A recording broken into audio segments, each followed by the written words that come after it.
Hello guys, welcome back to my channel Vini's voice. இன்றைக்கி நம்ம வந்து பருப்பு துவையல் தான் வந்து எப்படி செய்கிறதுன்னு காமிக்க போகிறோம். அதுக்கு முன்னாடி என்னோடய வீடியோ ஃபர்ஸ்ட் டைம் பார்க்குறீங்கன்னா என்னோடய சேனலை மறக்காமல் சப்ஸ்கிரைப் பண்ணிக்கோங்க. அண்ட் வாங்க வீடியோக்குள்ளே போகலாம். ஃபஸ்ட்டு ஒரு கடாயில் ஆயில் ஊற்றிக்கோங்க.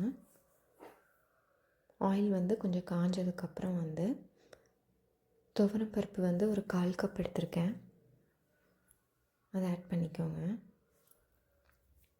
அதுக்கப்புறம் பார்த்திங்கன்னா கடலப்பருப்பு ஒரு ஸ்பூன் அளவு ஆட் பண்ணியிருக்கேன், அதை எடுத்துக்கோங்க. அது எல்லாத்தையும் ரொம்ப சார்ட் பண்ணிவிட்டு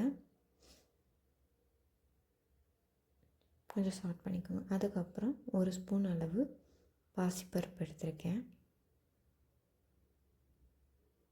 அதுக்கப்புறம் கொஞ்சமாக ஒரு 2 ஸ்பூன் வர அளவுக்கு தேங்காய். அதுக்கப்புறம் ஒரு 4 to 5 பல் பூண்டு. அதுக்கப்புறம் கொஞ்சமாக புளி சேர்த்துருக்கேன். இது எல்லாத்தையும் வந்து கொஞ்சம் சார்ட் பண்ணிக்கோங்க. ஏன்னா இப்படியே வச்சுட்டு இருந்தீங்கன்னா அது கருகுன மாதிரி ஆகிடும், ரொம்ப கருகக்கூடாது.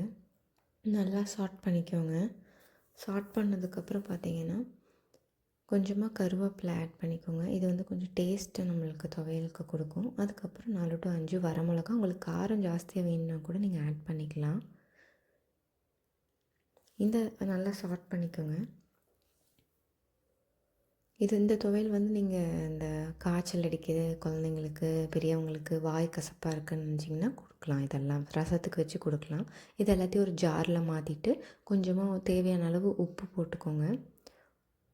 உப்பு ஆட் பண்ணதுக்கப்புறம் வந்து பெருங்காயத்தூள் வந்து ஒரு 1/2 ஸ்பூன் ஆட் பண்ணியிருக்கேன்.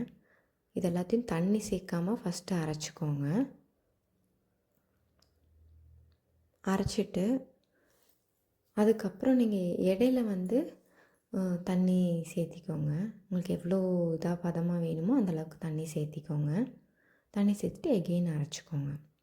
அவ்வளோதாங்க, சூப்பர் அண்ட் டேஸ்டியான பருப்பு துவையல் வந்து ரெடி ஆயிடுச்சு. இது வந்து நீங்கள் எல்லாருமே சாப்பிட்லாம். காய்ச்சல் இந்த மாதிரிலாம் இருந்ததுன்னா இது வந்து ஒரு பெஸ்ட்டு ஒரு ரெசிபின்னே சொல்லலாங்க. ஸோ எப்படி இருந்ததுன்னு ட்ரை பண்ணி பார்த்துட்டு நீங்களும் எனக்கு கமெண்ட் பண்ணுங்கள். அண்ட் இந்த மாதிரி மோர் வீடியோஸ்க்கு என்னோடய சேனலை மறக்காமல் லைக் பண்ணிட்டு சப்ஸ்கிரைப் பண்ணிட்டு பக்கத்தில் இருக்க பெல் ஐக்கானை ப்ரெஸ் பண்ணிங்கன்னா தான் நான் போடுற வீடியோஸோட நோட்டிஃபிகேஷன்ஸ் உங்களுக்கு வருங்க. And see you, bye.